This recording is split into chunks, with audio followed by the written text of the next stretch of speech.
When I was young, I've always wanted to have a pet. Just having a small little companion to have around on sad days would cheer me up. But my parents, especially my mom, didn't agree with my choice. Mainly because it would require an extra responsibility for them, because, let's be honest, a child would not have the attention span long enough to properly take care of a pet for years. So most of the time my parents would tell me that maybe in the future I can get a pet, but then after a week I usually forget or don't care about it. My parents do that on purpose, just so I don't keep yapping on and on about getting one. And it works. But after some time, they finally let me have a pet. My parents took me to the pet store to look at all the animals. My mom gave me two dwarf hamsters. She thought it was best to have relatively small animals so that it wouldn't be too much of a hassle to clean up. For the hamsters, one was white, while the other was white with brown fur on its top. I named them Vanilla and Brownie respectively. I gave those two hamsters my purest child love. I looked after them, gave them all the resources to keep them active, and let them enjoy their habitat. With the help of my parents, obviously, I cleaned their cage weekly. While their cage was getting cleaned, I put them in these hamster balls and watched them roll around. It was pretty cute. Man, I really loved those little hamsters. It was the first time I ever got to actually take care of a pet. Despite feeling the true love between those hamsters, looking back at the situation, I feel like those hamsters weren't really happy. Some things that I've noticed that they didn't like were being held. It could have just been that I was too scared, but they'd run away whenever I wanted to pick them up. Also, they never really liked most of the things I gave them. There was lots of food and water, and they barely had any of it. I've even caught them climbing along the walls of the cage. I thought they were trying to escape. Lastly, and probably the saddest thing ever, was the fact that I don't think those two hamsters even liked each other. Dwarf hamsters can be paired up with other hamsters, especially of the same sex, which didn't feel like too much of a worry because they were both female. But this wasn't always the case. You see, Brownie was a bit larger than Vanilla, so she probably started ganging up on her. Little me thought they were just playing, but I think it was the opposite. 10 months after I got those hamsters, Vanilla died. When I was about to clean the cage, my dad noticed that Vanilla must have passed. I was devastated.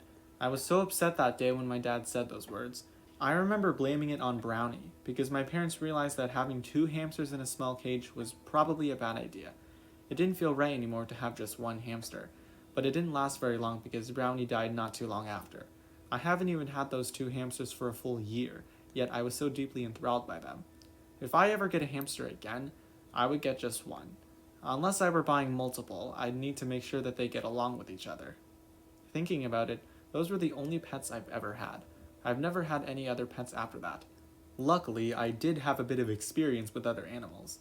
My sister's definitely had more experience with pets than I have. She's had several pets, and I've interacted with all of them. With a total of 3 pets, 2 she didn't keep anymore, and 1 she still has now. Her first pet actually took way back before I even got Brownie and Vanilla. She had a white cat named Cake. For those people that hate cats because they're mean, I'd recommend meeting a cat like Cake.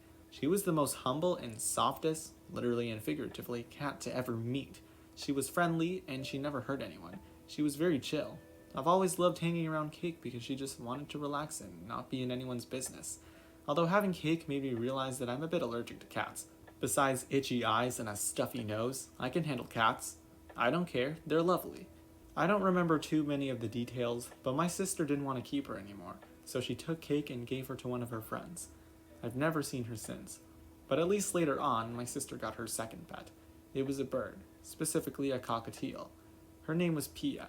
She was also very friendly, and funny enough, Pia didn't like my sister. Pia only liked the guys more than the girls, which is why I commonly see her on my sister's husband's shoulder.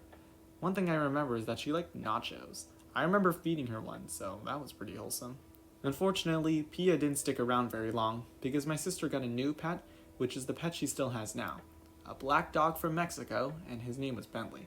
My sister didn't think that Bentley and Pia could co-live together, so she had to get rid of Pia. Sadly, they never spoke much about her after they got rid of her.